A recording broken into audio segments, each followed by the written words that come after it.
The V-2 rocket was a technological marvel, a sleek cylinder of vengeance designed to touch the edge of space before annihilating its target. But in the early months of 1943, the architects of the German missile program believed that such a weapon required a cathedral of concrete to function. They envisioned massive, impregnable fortresses along the French coast, static temples where science would dictate the annihilation of London. They were wrong. The sheer industrial complexity of the V-2 did not grant them dominance. It handed them a logistical anchor that threatened to sink the entire program before a single rocket was fired in anger. In this war, battles were won not just by bullets or ballistics, but by logistics. Now, let us return to the coastline of occupied France, where the concrete dried gray under the watchful eyes of Allied reconnaissance. In the forests near Watten and Wisserness, the earth shook not with explosions, but with the relentless pounding of pile drivers. Organization Taut, the engineering arm of the Third Reich, poured millions of tons of concrete into the French soil. Their goal was to construct launch facilities that defied conventional warfare. These were not mere bunkers. They were integrated industrial cities encased in reinforced ferro-concrete. The site at Watten, codenamed Kraftwerk Nord-West, was designed to act as a colossal assembly line and launch pad rolled into one. Here, the Germans intended to store the rockets, service their delicate guidance gyroscopes, and, most critically, manufacture the volatile liquid oxygen fuel on site. The logic behind this static strategy was sound, at least on paper. The A-4 rocket, later known as the V-2, was a temperamental beast. It stood 46 feet tall and weighed nearly 14 tons when fueled. It consumed a mixture of ethanol and liquid oxygen, a substance that boiled away rapidly at room temperature. To the German engineers, it made perfect sense to keep the rockets protected under 20 feet of concrete, manufacture the freezing fuel next to the launch tables, and fire them in a continuous, factory-like rhythm. They believed the thick roofs would shrug off Allied bombs like rain on a slate roof. They prepared for a war where the enemy could be ignored through sheer structural resilience. However, the Royal Air Force and the United States Army Air Forces had developed a different philosophy. They were not interested in testing the resilience of the bunkers. They were interested in the structural integrity of the ground beneath them. Reconnaissance flights brought back grainy, high-contrast photographs of strange excavations and massive dome-like structures rising in the Pas-de-Calais region. Intelligence analysts scrutinized the shadows, measuring the dimensions of the rail spurs and the thickness of the walls. The conclusion was terrifyingly simple. Something large was being built, and it was pointed directly at London. The Allied response was Operation Crossbow, a relentless campaign to systematically dismantle the V-weapon infrastructure. The illusion of the impregnable bunker shattered in August 1943. Bomber Command unleashed a torrent of high explosives on the Watten site, just as the concrete was curing. They did not just target the roof, they saturated the surrounding area, turning the access roads and rail lines into a moonscape of craters. But the true death knell for the static bunker concept came from the realization that even the thickest concrete could not protect the delicate internal workings of a rocket facility from the shock waves of a tall-boy earthquake bomb. At the Wissern site, known as La Coupole, the Germans had hollowed out a limestone quarry and capped it with a massive concrete dome weighing thousands of tons. It was an engineering masterpiece designed to house hundreds of rockets in absolute safety. Yet, as the Allied bombing intensified, the ground shook with such violence that the chalk cliffs destabilized. The engineers inside realized that while the dome might survive, the delicate machinery required to align and fuel the rockets would be jarred into uselessness. Precision instruments could not hold their calibration when the world around them vibrated like a struck bell. General Walter Dornberger and the technical director Wernher von Braun stared at the reports of ruined concrete and twisted rebar. The strategic premise of the V2 program faced an existential crisis. If they could not launch from protected bunkers, the weapon was useless. The Allies controlled the air. Any static site identified by reconnaissance was doomed to be pulverized. The massive factories at Peenemünde on the Baltic coast had already tasted the wrath of the RAF in Operation Hydra, proving that even the birthplace of the rocket was not safe. The German High Command faced a stark choice. They could abandon the program, admitting that Allied air superiority made the V2 impossible to deploy, or they could radically alter their entire operational doctrine. They chose the latter. They abandoned the dream of the concrete fortress. Instead of launching from fixed cathedrals of war, the V2 would have to become a phantom. It would need to move. This decision birthed a logistical nightmare unprecedented in history. By abandoning the static sites, the Germans lost their on-site liquid oxygen plants. They lost their protected assembly halls. They lost the stability of a fixed gantry. Now, they had to take a 14-ton ballistic missile, a piece of technology more complex than a fighter aircraft, and drag it through the forests of Europe on the back of a trailer. They had to transport supercooled fuel that evaporated by the minute across a rail network that was being bombed daily. They had to perform pre-launch checks that usually required a laboratory environment in the mud and snow of a Dutch winter. The V2 ceased to be merely an engineering challenge. It became a convoy operation.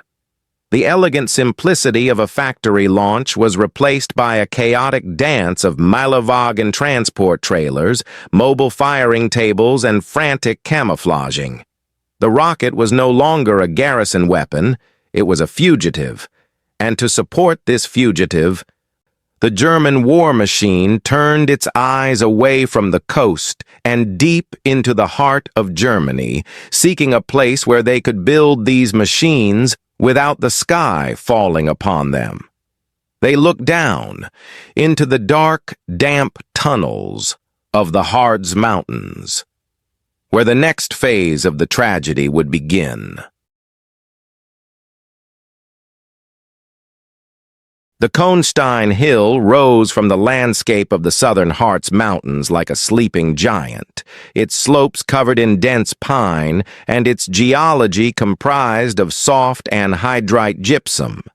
Deep within this geological formation lay the solution to the Third Reich's production crisis. Before the war, a chemical company had mined these tunnels for storage, carving out a rudimentary network of caverns. But as the fires of Peenemünde smoldered and the concrete bunkers of France crumbled under Allied bombardment, the Kohnstein ceased to be a mine. It became Mittelwerk, the central works. It was here that the Nazi regime decided to bury its most precious technology, shielding the V2 assembly lines under hundreds of feet of impenetrable rock. To transform a damp, unventilated mine into a state-of-the-art aerospace factory required a logistical miracle, but the method chosen to achieve it was one of the darkest chapters in human history.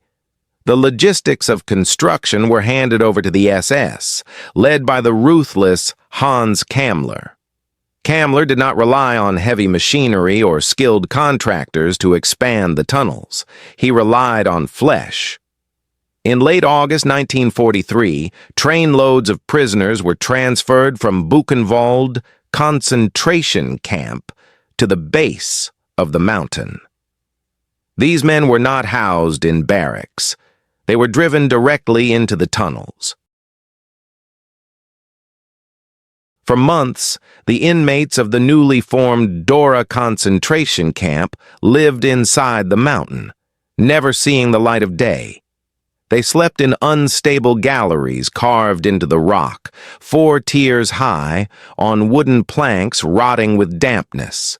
There was no running water, no sanitation, and no ventilation. The air was a toxic soup of gypsum dust, ammonia from blasting charges, and the stench of thousands of unwashed, dying bodies. In this subterranean hell, the logic of industrial efficiency was applied to human life. The SS treated the workforce as a consumable resource, a logistical line item no different from steel or rubber. If a worker collapsed from exhaustion or malnutrition, they were not treated. They were replaced. Despite the barbarism, a terrifyingly efficient factory began to take shape within the gloom. The layout of Mittelwerk was designed for continuous flow, mimicking the assembly lines of Ford, but stripped of all safety and humanity. 2 main parallel tunnels, known as Tunnel A and Tunnel B, pierced the mountain for over a mile. Connecting them were 46 smaller cross-tunnels, creating a ladder-like grid. The logistics of the space were dictated by the size of the rocket. Trains laden with raw materials and sub-assemblies entered through the northern portal of Tunnel A. As the materials moved deeper into the mountain, they were offloaded into the cross-tunnels where specific manufacturing tasks took place. In the southern sections, the noise was deafening. Here, sheet metal was cut and welded, sparks flying in the dark, illuminating the gaunt faces of the prisoners. Further down the line, the components became more complex. The alcohol tanks, the turbo pumps, and the combustion chambers were assembled and tested. German civilian engineers and master craftsmen supervised the work, walking the fine line between technical precision and the brutal reality surrounding them. They demanded micron-perfect tolerances for the gyroscopes and valves, knowing that a single loose screw could cause the rocket to explode on the launch pad. The prisoners, starving and beaten, were forced to handle technology that represented the pinnacle of aerodynamic science. The incongruity was absolute. The V-2 was the world's first ballistic missile, a vessel meant to touch the void of space, yet it was being birthed in a cave by men living in conditions worse than the Stone Age. The logistical flow moved from north to south, and as the parts migrated through the cross tunnels into Tunnel B, they began to resemble a weapon. The center section, housing the fuel tanks, was mated to the tail section with its graphite steering vanes. The warhead, packed with amatol explosives, was attached last. By the time the assembly reached the southern exit of Tunnel B, the chaotic pile of parts had become a V-2 rocket. They sat on the rail cars, painted in camouflage patterns, drab greens and browns meant to hide them in the forests, or sometimes a jagged black and white checkboard pattern to help engineers track the rocket's roll during test flights. But in the dim light of the tunnel exit, they looked like coffins. The efficiency of Mittelwerk was undeniable. At its peak, the underground factory churned out hundreds of missiles a month. The Allied bombers could flatten the cities above, they could burn the rail lines leading to the mountain, but they could not touch the assembly line itself. The production targets set by the Ministry of Armaments were met, driven by the SS whip and the constant influx of fresh prisoners to replace the dead. It was a triumph of supply chain management achieved through moral disintegration. However, a finished rocket sitting at the tunnel exit was merely a sculpture of aluminum and steel. It was inert. To become a weapon, it needed to move. The output of Mittelwerk had to be distributed across a Europe that was rapidly shrinking.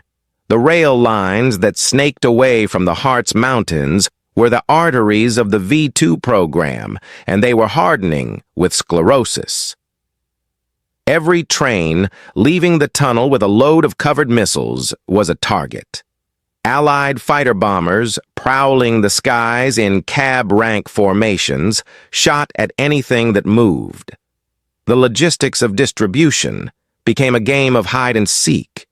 The rockets were loaded onto specialized rail cars, covered in tarpaulins, and moved only at night.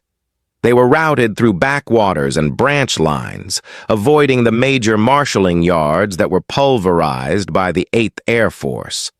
The destination was not a launch pad, but storage depots and forward transfer points scattered near the borders of the Reich. Yet, as the rockets rolled away from the misery of the tunnels, a new and even more complex problem emerged. The V2 was a liquid-fueled rocket. It did not run on gasoline or diesel. It required liquid oxygen, LOX, a substance that could not be stockpiled, could not be easily transported, and vanished into thin air if left alone. The Germans had solved the problem of building the rocket by burying the factory, but they could not bury the physics of cryogenics. The moment the rocket left the factory, the clock started ticking, not for the launch, but for the fuel that would power it. The static bunkers were gone, and with them, the on-site LOX plants. Now, the fuel had to chase the rocket. The heart of the V2 was its engine, a masterpiece of combustion that generated 56,000 pounds of thrust. But to wake this engine, the Germans needed a substance that hated to be contained: liquid oxygen, or LOX. In the static bunker plan, this had been a manageable engineering variable. Giant production plants would sit mere yards from the launch pad, piping the freezing oxidizer directly into the missile. But with the bunkers smashed and the mobile strategy in effect, liquid oxygen became the single greatest logistical bottleneck of the entire campaign. It was not just fuel, it was a vanishing asset, a ghost that disappeared by the hour. Liquid oxygen is a cryogenic fluid that exists only at temperatures below minus 183 degrees Celsius. At any temperature warmer than that, it boils violently, expanding into gas. This simple law of thermodynamics created a supply chain nightmare. The moment the LOX was produced at a factory, it began to die.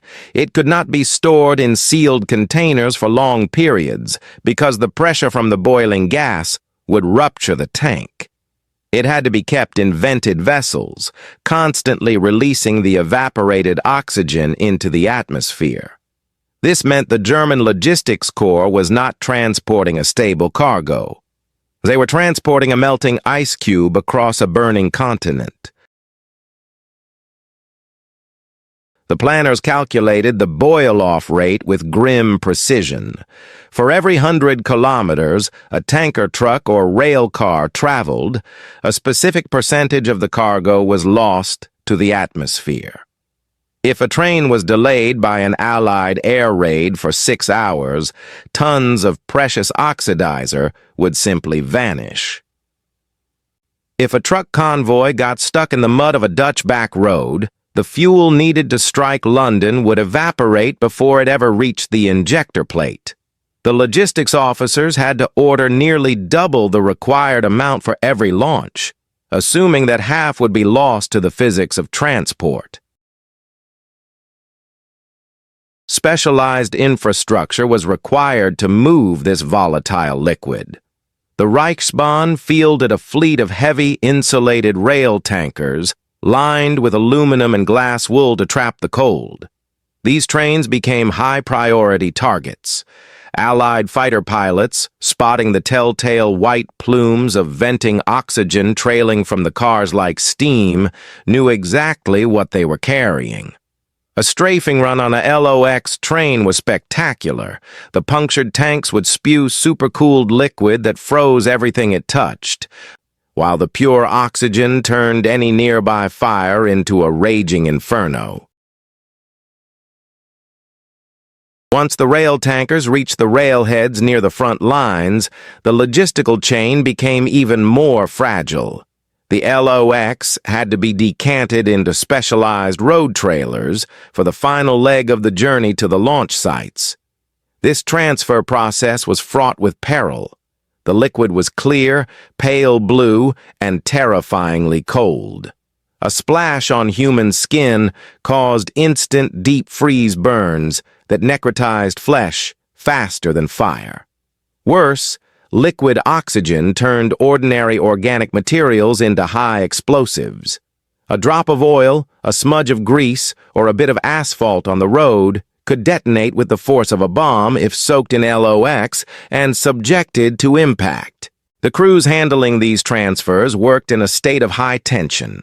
They wore heavy asbestos gloves and learned to listen to the groans of the metal as the thermal shock of the fluid contracted the pipes. They were not just truck drivers, they were hazmat technicians operating in a war zone. The roads they traversed were often cratered and uneven, and every jolt of the suspension sloshed the freezing cargo, increasing the boil-off rate. The supply chain was further complicated by the V-2's thirst. A single rocket required nearly 5 tons of liquid oxygen to fly. To launch a campaign of terror against London and Antwerp, the Germans needed to produce thousands of tons of this fluid daily. The existing industrial gas plants in Germany were pushed to their limits, and new, smaller plants were hurriedly constructed closer to the launch zones. But these facilities required massive amounts of electricity to compress and cool the air. Electricity that was scarce as the Allied bombing campaign targeted the German power grid.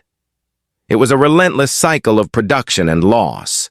The V-2 units in the field were often left waiting, staring at fully prepped rockets that were nothing more than paperweights because the LOX convoy was delayed.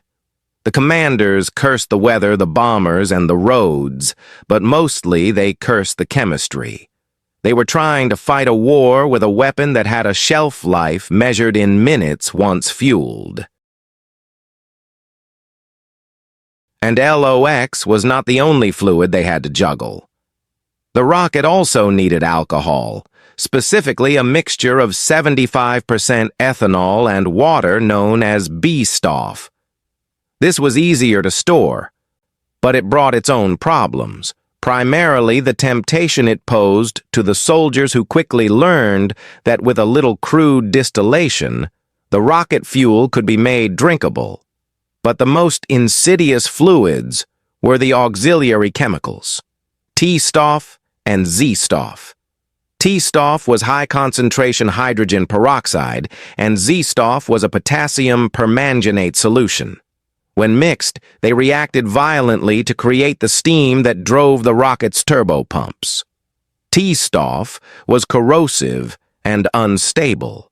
It ate through clothing and skin and could spontaneously decompose if contaminated. The mobile V-2 unit, therefore, was not just a military convoy. It was a traveling chemical plant. It required a fleet of different tankers, each carrying a different hazardous material, all of which had to arrive at the same clearing in the woods at the exact same time. If the alcohol truck arrived but the LOX trailer was strafed 10 miles back, the launch was scrubbed. If the T-Stoff leaked and corroded its valves, the pumps wouldn't spin. The synchronization required was akin to a ballet performed in a minefield. As the winter of 1944 approached, the logistical noose tightened. The days grew shorter, and the roads grew icier. The evaporation of the LOX slowed in the cold air, which was the only mercy the weather granted. But the snow brought delays, and delays meant that the convoys were exposed for longer periods. The German commanders realized that their greatest enemy was not the Spitfire pilot overhead, but the ticking clock of the boil-off. They had to hide these chemical caravans in the only place left to them, the forests. The V-2 rocket was a weapon of the future, a glistening needle of aerospace engineering, yet its final operational home was not a sterile laboratory or a reinforced silo. It was the mud, the moss, and the dense canopy of the ancient European forests. By the late summer of 1944, the German High Command realized that the sky belonged to the Allies. To operate in the open was suicide. The only cover left was nature itself. The V-2 batteries became nomads, retreating into the woodlands of The Hague, in the Netherlands, and the Eifel region of Germany, transforming quiet groves into launch pads for the apocalypse. The primary instrument of this guerrilla warfare was the Mählerwagen. This was not merely a transport trailer, it was a mobile erector launcher, a complex hydraulic machine that bridged the gap between a truck and a launch gantry. The Mählerwagen was long, heavy, and cumbersome, designed to cradle the 46-foot missile during transit and then lift it 90 degrees into a firing position. The crews who operated these vehicles were a mix of soldiers and technicians, men who had to be as skilled at camouflaging a 14-ton vehicle with pine branches as they were at calibrating a gyroscope. The tactical doctrine was known as shoot and scoot. A battery would receive a firing order and a set of coordinates. Under the cover of darkness, the convoy would snake into a pre-surveyed clearing in the woods. These sites were often nothing more than a patch of hard-packed earth or a section of road that ran through the trees. The first task was to deploy the firing table, a simple conical steel stand that sat directly on the ground. It looked underwhelming, almost primitive, a metal stool for a spaceship, but it was robust enough to bear the weight of the fueled rocket and deflect the initial blast of the engine. Once the table was leveled, a process that required agonizing precision using hand-cranked jacks and spirit levels, the Mählerwagen backed up to it. The hydraulics whined, piercing the silence of the forest, as the cradle slowly lifted the rocket to the vertical. This was the moment of greatest vulnerability. For those few minutes, the white and black checkered body of the missile rose above the tree line, a geometric anomaly against the organic chaos of the branches. If a Spitfire or Typhoon pilot happened to look down at that exact moment, the battery was doomed. To mitigate this, the crews became masters of disguise. They did not just park under trees. They brought the forest with them. They wove nets of fresh foliage and draped them over the machinery. They painted the rockets in jagged patterns of green and brown that broke up the sleek silhouette. In the Haagse Bos, a park in the center of The Hague, They used the existing avenues of trees to hide the entire operation, firing rockets from within the city limits, knowing the Allies would be hesitant to bomb a Dutch residential area.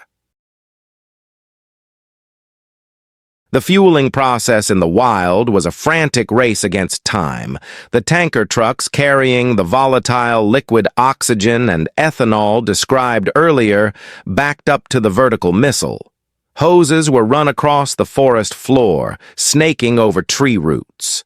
The pumps began to scream, forcing the fluids into the rocket's belly.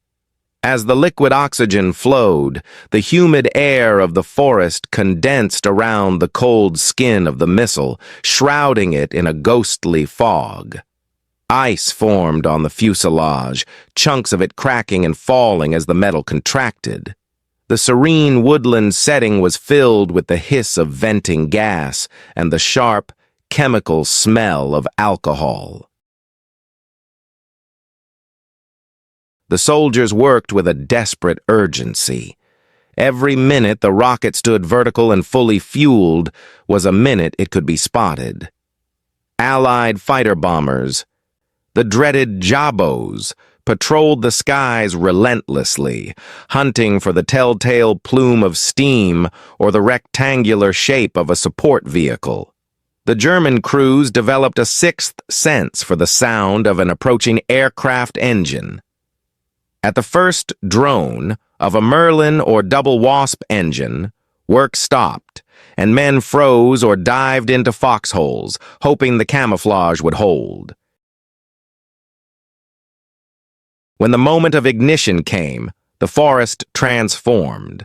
The command was given, and the preliminary stage ignited. A torrent of flame erupted from the nozzle, splashing against the steel deflectors of the firing table and spreading out across the ground. The undergrowth, the moss, and the nearby trees were instantly scorched. Then, the main stage kicked in, the thrust built to 25 tons, exceeding the weight of the rocket. Slowly, majestically, the V-2 lifted from the table. For the crews standing in the bunkers or hiding behind armored vehicles, the sight was awe-inspiring and terrifying. The rocket did not shoot up instantly. It hovered for a heartbeat, balancing on a pillar of fire that turned the dark woods into a blinding day. The roar was physical, a wall of sound that shook the leaves from the trees and vibrated in the chests of the men.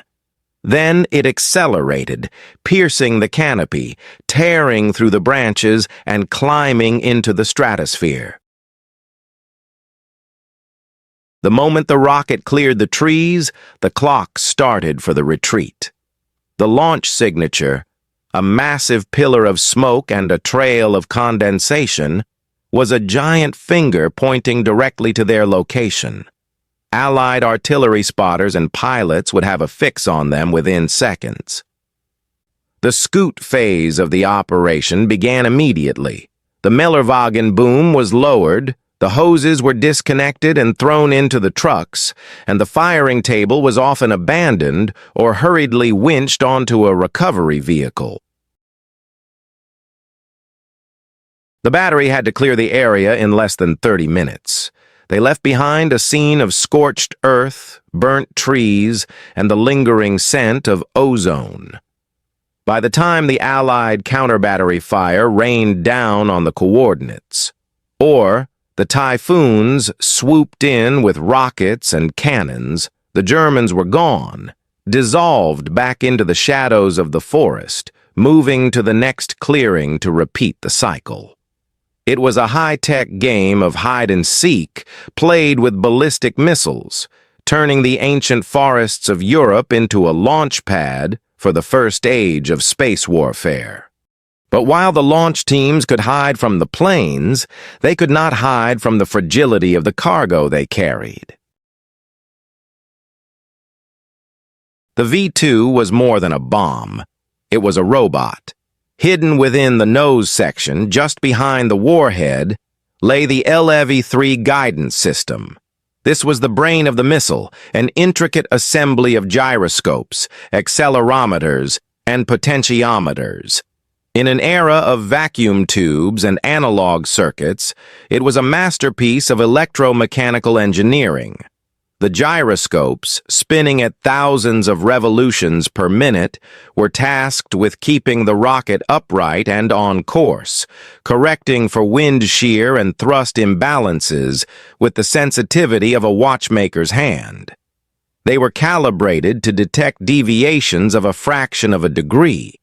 They were miracles of precision, and they were about to be subjected to the most brutal railway journey in history. The disconnect between the cargo and the conduit was absolute. The German engineers had designed a weapon that required the white glove handling of a laboratory instrument, but the only way to get it to the front was the Deutsche Reichsbahn. By late 1944, the German rail network was no longer a system of smooth steel and punctuality. It was a jagged, twisted skeleton, hammered daily by the Allied strategic bombing campaign. The rails were warped, the beds were cratered, and the suspension of the flatbed cars was worn down to nothing. When the rockets left the tunnels of Mittelwerk, they were loaded onto the Vidalwagen, or standard flatbed cars, clamped down in a horizontal position. As the train lurched into motion, the torture began. The guidance systems, resting dormant in their housing, were subjected to a relentless frequency of vibration that the designers had not fully anticipated. Every gap in the rails, every hastily repaired section of track sent a shock wave through the chassis of the car, up through the clamps, and directly into the delicate bearings of the gyroscopes. The violence of the shunting yards was even worse. When trains were coupled or decoupled, the impact of the steel buffers clashing together generated G-forces that rivaled the launch itself. A hard shunt, the careless slamming of one train car into another, could snap the filaments in the vacuum tubes or brittle the bearings of the gyro rotors. The rocket would look perfect on the outside, its camouflage paint unmarred, but inside, its brain had been concussed into uselessness before it ever reached the launch site. The Allied air superiority forced the trains to take circuitous, agonizingly slow routes. A journey that should have taken 2 days stretched into 10.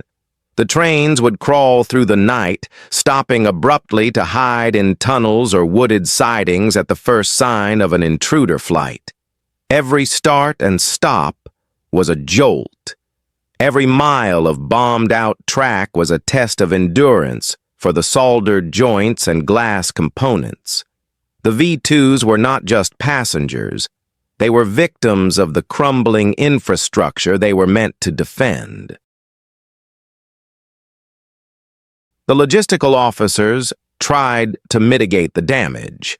They issued strict orders to the rail crews. Handle with care. Do not hump shunt. Vital war material. But in the chaos of a collapsing front, with station masters screaming to clear the lines and fighter bombers strafing the locomotives, delicacy was a luxury no one could afford. The trains moved with a desperate, jerky rhythm, shaking the rockets incessantly.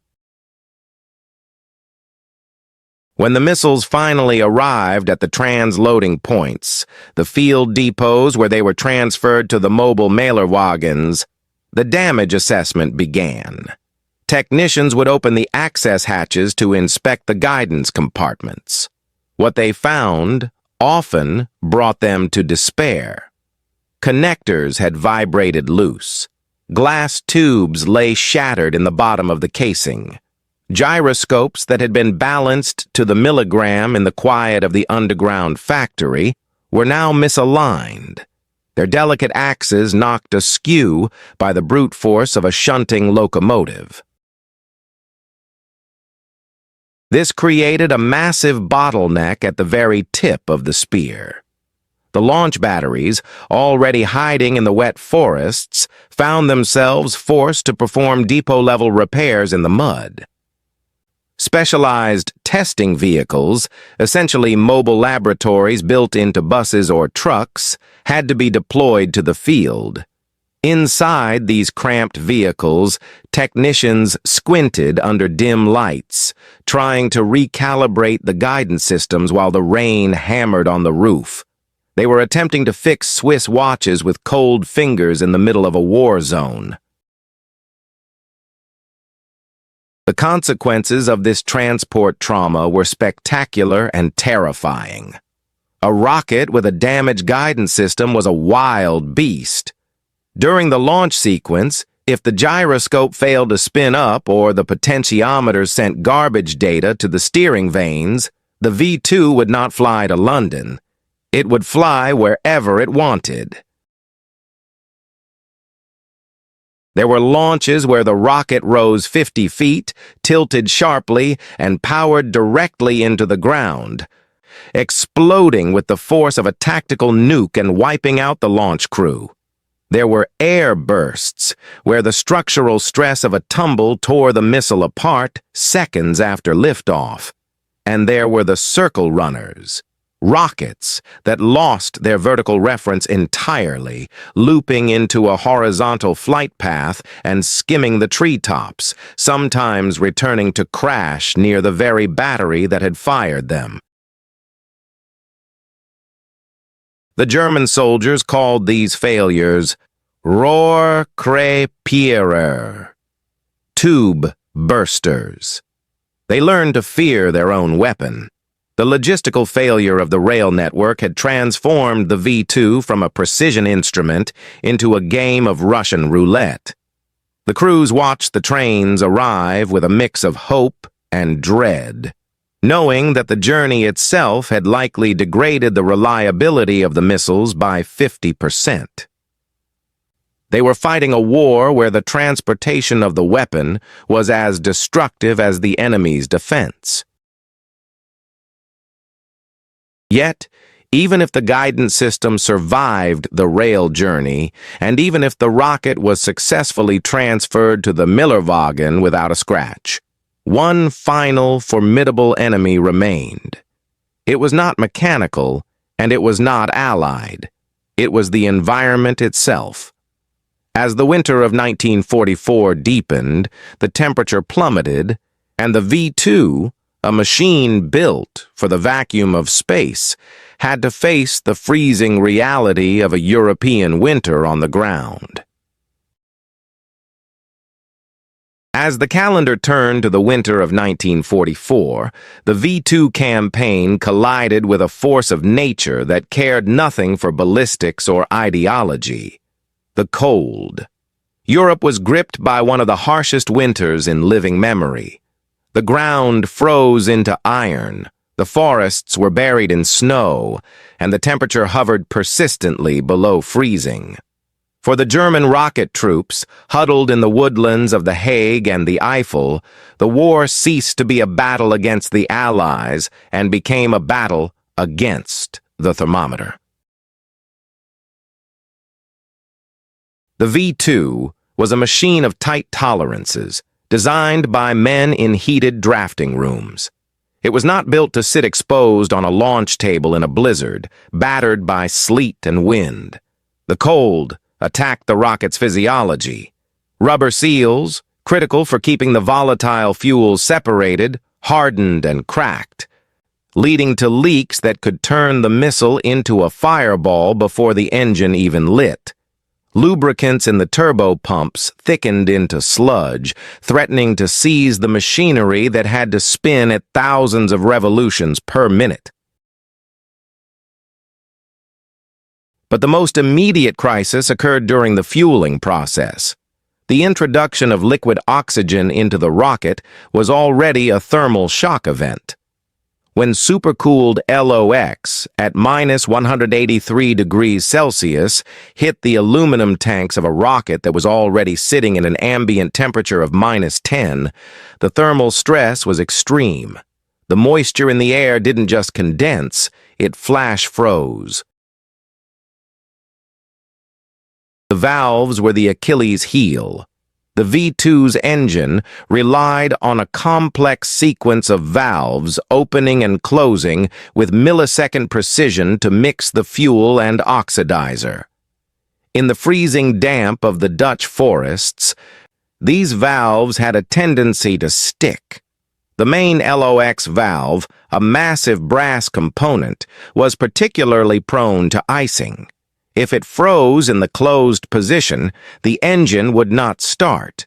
If it froze in the open position during a test or an aborted launch, the flow of oxidizer could not be stopped, creating a runaway situation that often ended in an explosion. Technicians, their fingers numb and clumsy inside thick wool gloves, struggled to manage this delicate plumbing. They used heat guns and open torches, a terrifying practice next to a fueled rocket, to thaw the frozen metal. They wrapped burlap sacks around the pipes and cursed the wind that cut through their greatcoats. The physical misery of the crews directly impacted the operational efficiency. A task that took 5 minutes in the summer took 20 in the winter. Bolts were stripped by shivering hands. Gauges were misread through fogged glass. The ignition system was another casualty of the weather. The V2 did not use a spark plug. It used a pyrotechnic device known as the Zündkreuz, or ignition cross. This was a wooden cross loaded with flares, mounted on a pivot at the bottom of the combustion chamber. When the launch command was given, the flares were electrically ignited, spinning the cross and creating a disk of flame. The fuel and oxidizer were then sprayed through this flame to catch fire. In the damp, freezing woods, keeping the Zündkreuz dry was a constant struggle. If the pyrotechnics got wet, they would sputter or fail to ignite entirely. The fuel would spray into the chamber, fail to light, and pool in the bottom. This was a hard start scenario. If the mixture ignited late after a pool of propellant had accumulated, the resulting pressure wave would blow the engine nozzle apart. The crews watched the exhaust flame with bated breath, looking for the clean, steady burn that signaled a good ignition. All too often, they saw the dirty, sputtering smoke of a misfire. When a launch was scrubbed due to a frozen valve or a wet igniter, the nightmare truly began. A fully fueled V2 could not be left standing indefinitely. The LOX would boil off, and the ice buildup would compromise the structure. The rocket had to be defueled. This was the most dangerous operation in rocketry. The pumps had to be reversed or gravity drained, sucking the explosive liquids back into the tanker trucks.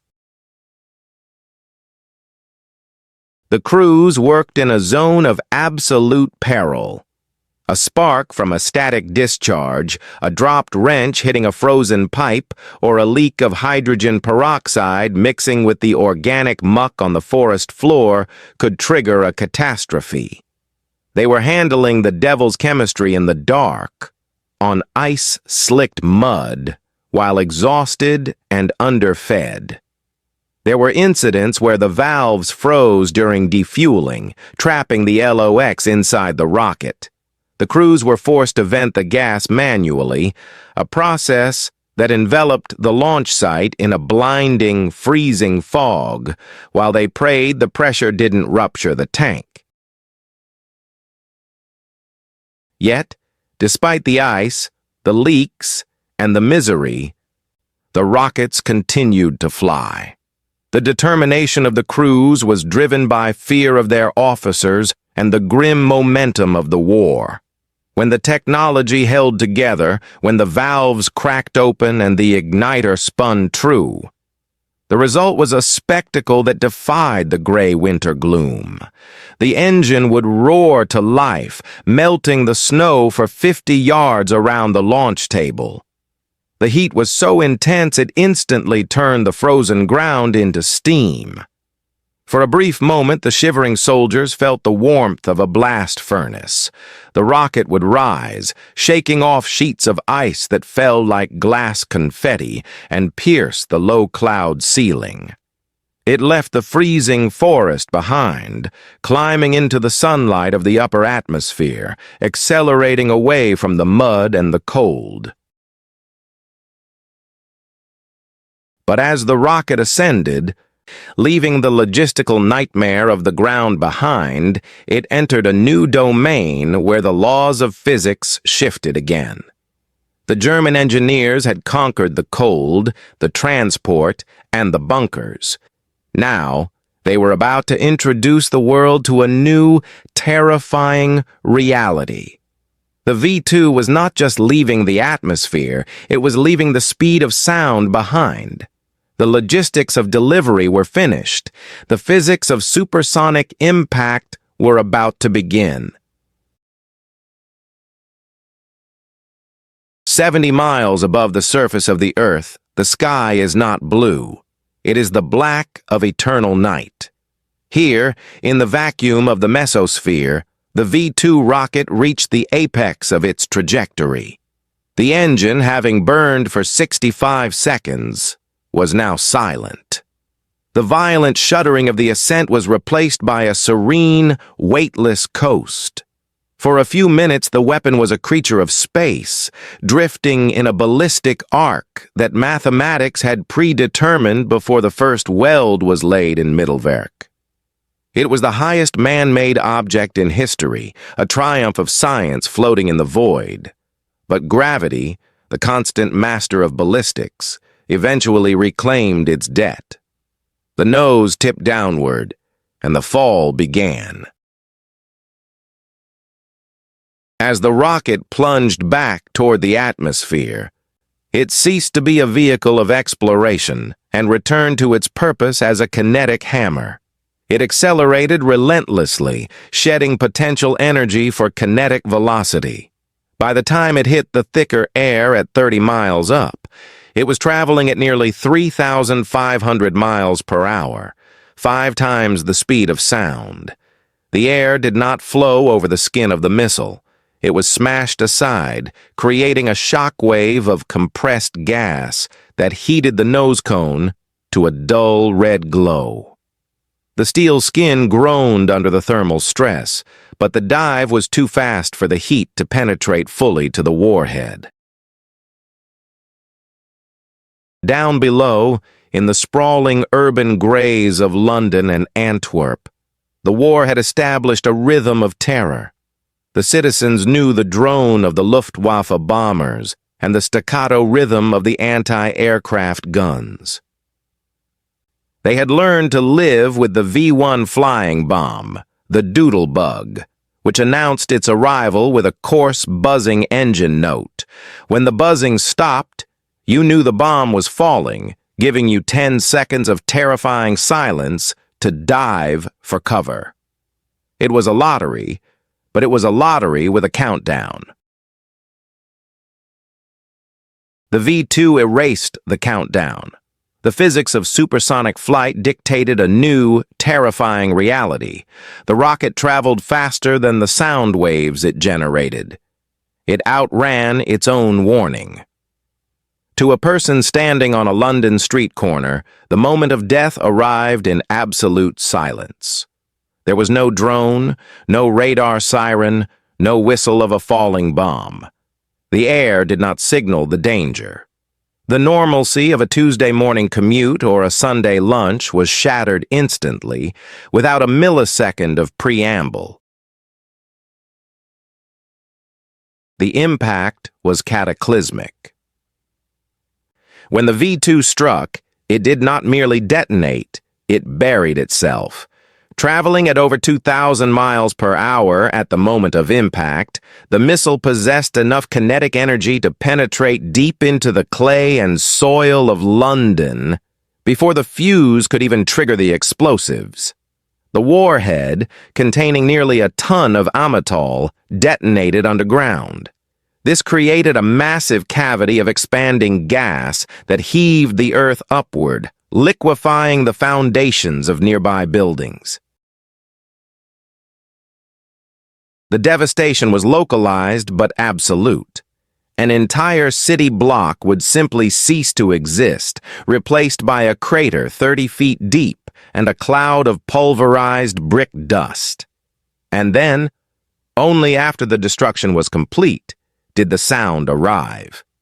Survivors reported a terrifying phenomenon known as the double crack. The first sound was the explosion itself. The second, rolling in seconds later like a peal of thunder, was the sonic boom caught up to the rocket's wake, the scream of the atmosphere finally reaching the ground. The weapon had struck before the sky could even protest. This inversion of cause and effect, destruction preceding the sound of approach, broke the psychological resilience of the population in a way the Blitz never had. During the Blitz, you could hide in a shelter. With the V1, you could listen and run. With the V2, there was no defense. You could be dead before your brain registered the flash. The randomness was total. It was a silent stroke of lightning that could hit a cinema in New Cross or a market in Smithfield with equal indifference. The Allied defenses were impotent. The Royal Air Force ruled the skies, but their Spitfires and Tempests were chasing a ghost. A V-2 fell from the stratosphere faster than a bullet. Anti-aircraft guns could not track it. Radar operators could barely register the blip before it vanished into the ground clutter. There was no way to intercept it, no way to shoot it down.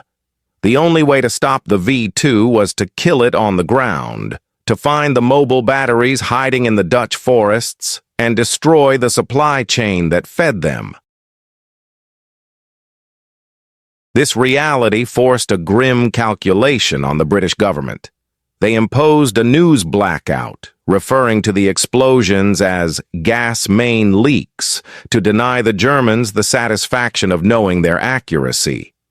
But the people knew. You cannot hide a crater the size of a tennis court. The gas main lie became a dark joke among Londoners, a way to cope with the helplessness of being targets in a shooting gallery where the shooter was invisible and the bullet was supersonic.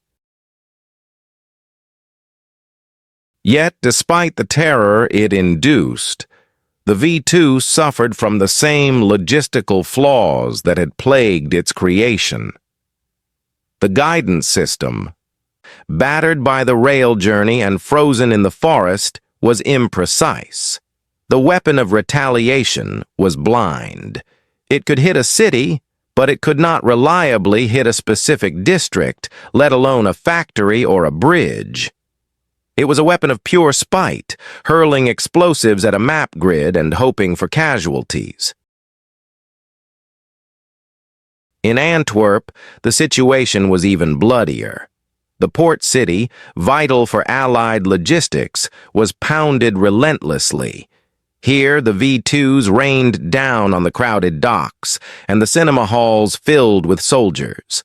The Rex cinema attack remains the single deadliest V-2 strike of the war, where a single rocket killed 567 people. It was a brutal demonstration of the weapon's potential, but also of its strategic futility. The rocket killed civilians and soldiers alike, but it did not stop the ships from unloading. It did not halt the Allied advance. The V-2 was the ultimate triumph of tactical terror and the ultimate failure of strategic utility. It consumed the resources of a starving empire, the aluminum, the alcohol, the rare alloys, and the potatoes needed to distill the fuel. To deliver a 1-ton warhead, that arrived without warning. It was a masterpiece of engineering that solved the wrong problem. It figured out how to fly faster than sound, but it could not figure out how to change the course of the war.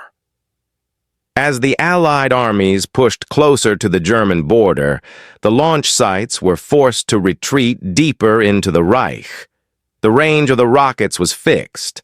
They could not fly forever. London drifted out of reach. The target list shrank. The wonder weapon was running out of space and time, but even as the launch crews retreated, destroying their equipment and fleeing the advancing tanks, the legacy of what they had done began to crystallize. They had not saved the Third Reich. They had simply proven that the ocean of air above the earth was no longer a sanctuary, but a highway for a new kind of death. The V2 program was the single most expensive military project of the Third Reich, a technological gamble that consumed resources on a scale rivaling the American Manhattan Project. But while the atomic bomb ended a war, the V2 merely prolonged the suffering of a dying regime.